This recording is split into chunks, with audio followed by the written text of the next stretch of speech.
Here, ons het vanmôre as u volk bymekaar gekom om u te loof en te prys vir al die weldade wat u daagliks aan ons bewys.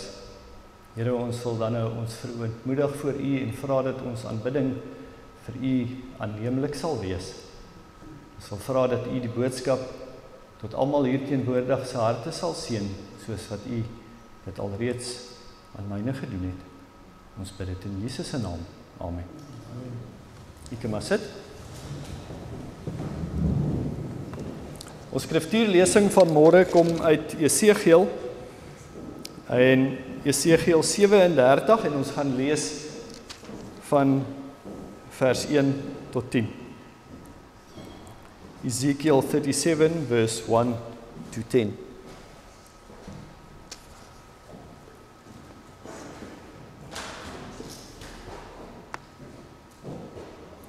Jesegiel 37, ons lees van vers 1. Die hand van die Here was op my en hy het my uitgebring deur die gees van die Here en my neergesit in die laagte en dit was vol bene. En hy het my by hulle laat verbygaan na alle kante toe en kyk, daar het 'n groot menigte oor die laagte gelê. En kyk, hulle was baie dor. Toe sê hy vir my, mensekind, kan hierdie bene lewendig word? En ek antwoord, Here, Here, u weet dit. Daarop sê hy vir my, profeteer oor hierdie bene en sê vir hulle, dor bene, hoor die woord van die Here. So spreek die Here, Here, tot hierdie bene. Kyk, ek bring gees in julle in, sodat julle lewendig kan word.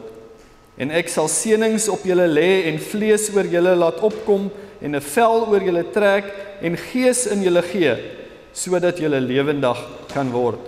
En julle sal weet dat ek die Here is.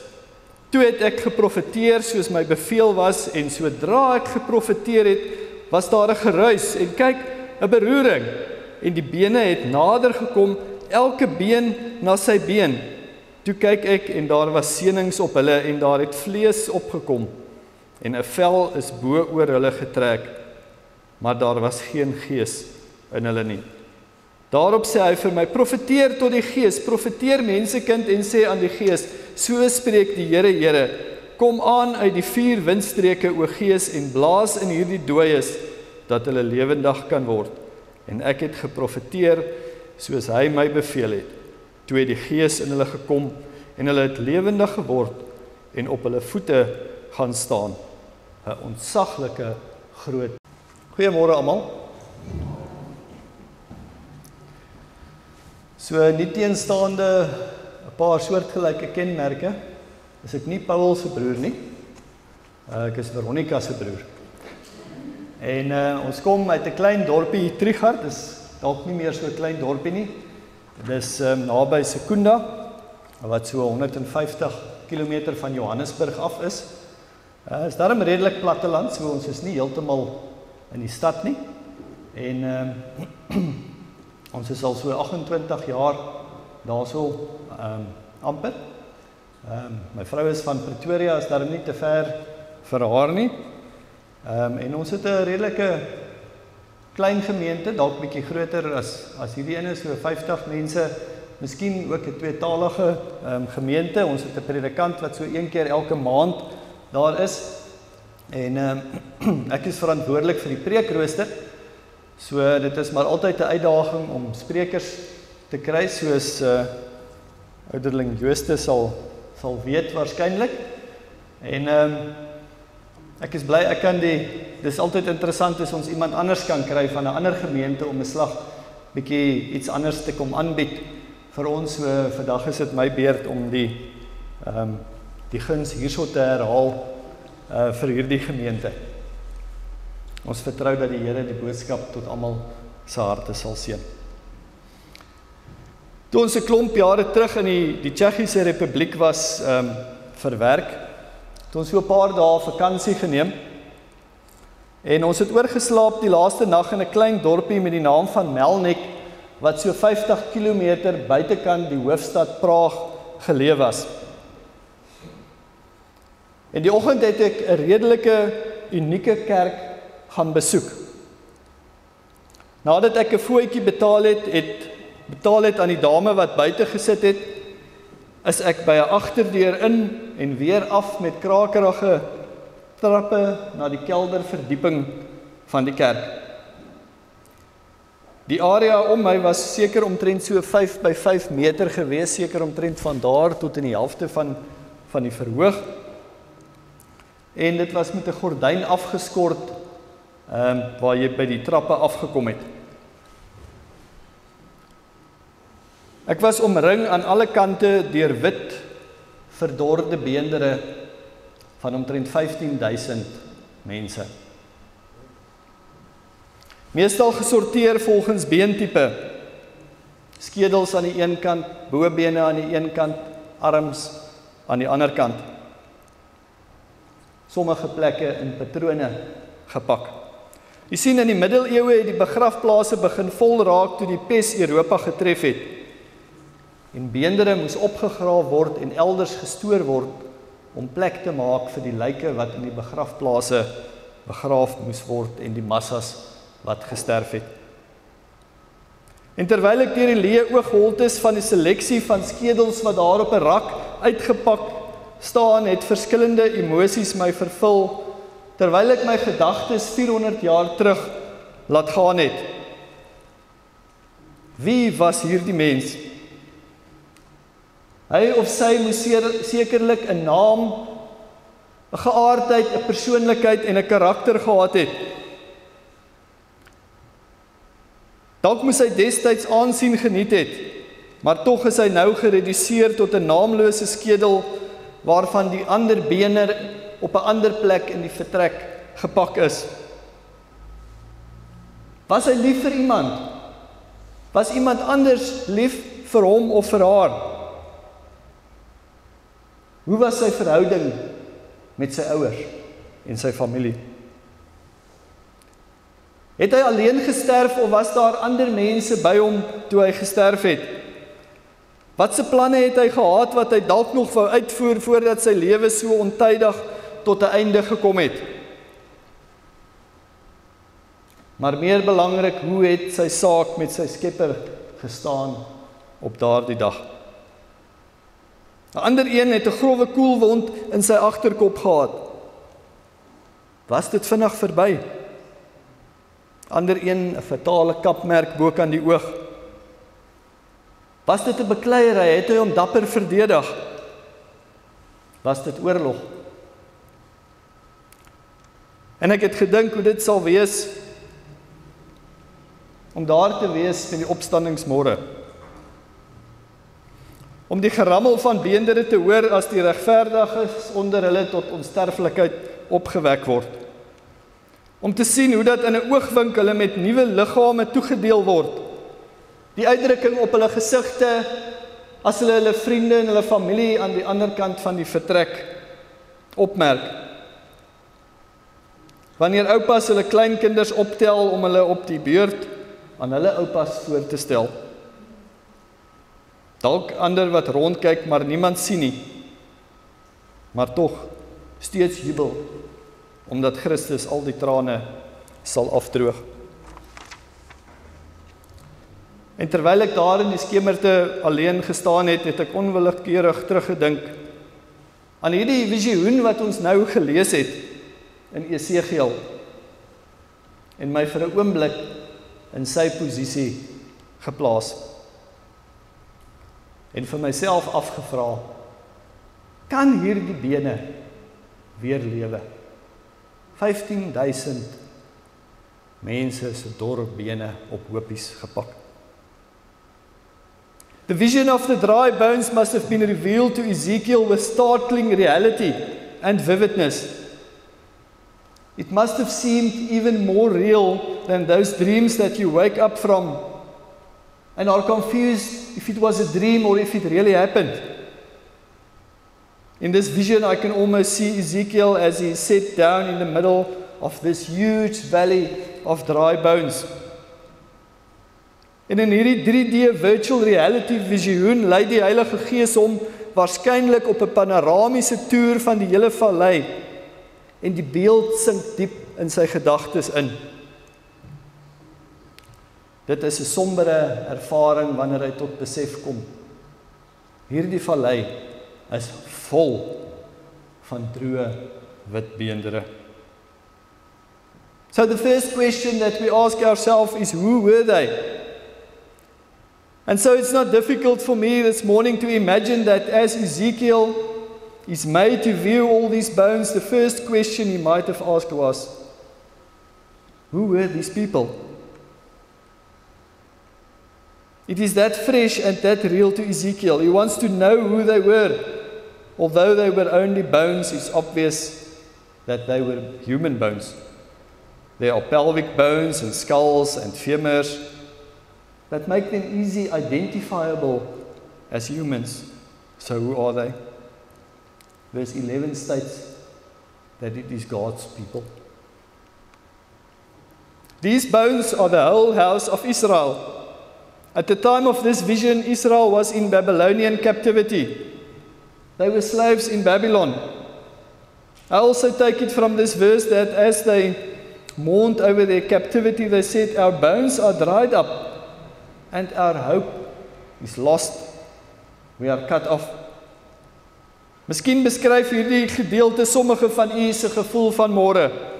U kyk miskien na u eie lewe en u dink dat alles hopeloos is.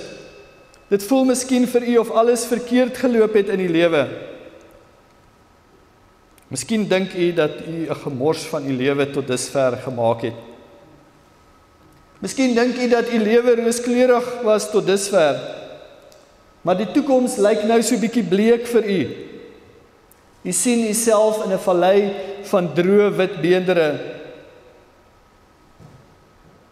Or maybe you look at the church, spiritual Israel today, and see a building full of dry white bones.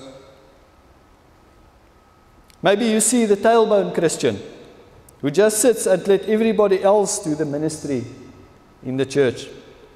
Or the fingerbone Christian who are always pointing their finger at everybody else, not taking responsibility for their own actions. They love to blame everybody else for the circumstances of the church and themselves. Of dalk sien jy die kakebeen Christen, wie se mond in beweging kom voor sy brein, wat kinderstories versprei, wat met voorbedagte raad probleme veroorsaak en onmin roer. Or maybe the hip-bone Christian who sits on his wallet every Sabbath when the offering plate is passed. Wat sien jy van môre wanneer jy na die wêreld daar buite kyk? Sien jy daar ook droë bene? Sien jy droë bene van fisiese wanhoop? Mense wat vasgevang is in verslawende gewoontes en afbreekende verhoudings. Sien jy die geestelike droë bene van mense wat nie die hoop van 'n hiernamaals koester nie. Mense vir wie die plesier en aanloklikheid van status en rykdom so belangrik is dat hulle oorspronklike eerste beginsels prysgegee het. And then the second question that comes to mind is, but what happened to these people? How did they die? Why did they die? What could have caused all this death and decay? In this case, we could rule out war. You see, Israel were God's people, and no enemy that rose up against them could win over God. It wasn't famine either. He fed them manna in the wilderness. He led his sheep in green pastures beside still waters. There could be no shortage of his supply. It was no outside force that killed these people. Wat hierdie vallei gevul het met droë beendere was sonde. Ons lees in Jakobus 1 vers 15, James 1 vers 15. Daarna, as die begeerlikheid ontvang het, baar dit sonde. En as die sonde tot volle ontwikkeling gekom het, bring dit die dood voor. Daarna, as die begeerlikheid ontvang het, baar dit sonde, en as die sonde tot volle ontwikkeling gekom het, bring dit die dood voor. Dis ook nie iets wat eensklaps gebeur het nie. They didn't jump right up from the altar of God one moment and bow in the shrine of an idol the next. Just like most backsliding Christians today, it was far more gradual than that. Spiritual death came as they allowed themselves to grow cool towards God and the things of God. It all started with an apparently innocent step in the wrong direction. Jy sien, dis baie belangrik vir ons om vanoggend ons eie lewens in oënskou te neem en dit krities te ondersoek. Is ek besig om op die oomblik toegewings in my lewe te maak wat ek nooit van tevore sou doen nie? Is hierdie toegewings dalk subtiele stappies na latere algehele afvalligheid? You see, sin is so cunning, so subtle and yet so fatal. And then the third most critical question of this passage is, and it's of utmost importance for us, and kind of rhetoric. En dit word gevra in die skrifgedeelte self. Die Here vra vir Esegiel: Mensekind, kan hierdie bene lewendig word? Surely that question stuck with him as he puzzled over it in the back of his mind and as the revelation and the vision progressed. Hoe sou u geantwoord het? How would you have answered? As jy kyk na jou eie situasie, as jy kyk na die kerk en as jy kyk na die wêreld daar buite en jy sien net droë wit beendere, is dit soms moeilik om lewe te sien. Ezekiel's answer was so wise.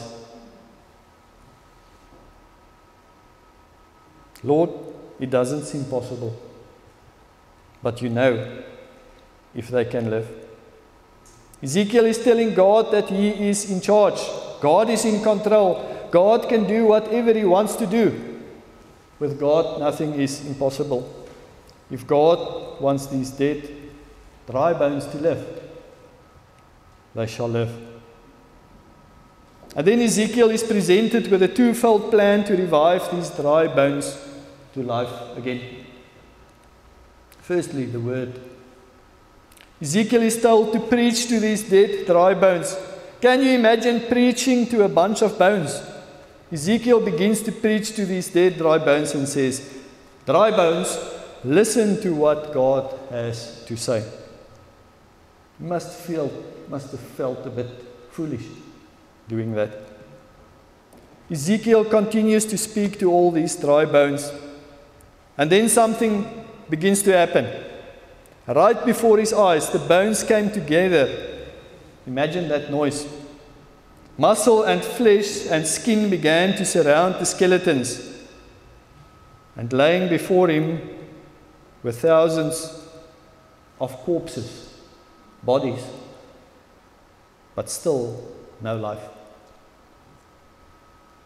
So what is plan 1? To give life to these old bones. What is plan 1? To give life to Christians who have lost all their hope, who see themselves in a hopeless situation, surrounded by dead, dry bones.